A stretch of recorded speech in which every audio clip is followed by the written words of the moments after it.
Hello mga ka-sweetie! Andito po ako ngayon sa Skyrun sa Tagaytay. So, nag-i-enjoy sana kami ng anak ko. Pero, ayan, may konting bagyo. Maulan dito. Hindi lahat ng rides open. So, ayan. Ayun na pinangga namin kasi hindi ma-enjoy lahat ng view at yung rides gawa ng ang ulan. Ngayon dumilat-ila. So, ayan. Ganito lang.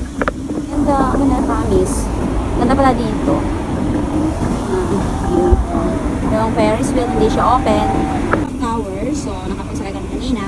Nabutan kami ng ulan, pasang-pasa kami doon sa drop tower. So, ayan. Yun, tapos yung simulator, it's the yung mga open, ayan. So, kahit pa paano, meron pa rin naman rides. Pili nga lang. So, ayan. Thank you mga ka-sweetie. Thank you for watching. And malapit na rin si Sweetie din bumalik ng Hong Kong. Bye!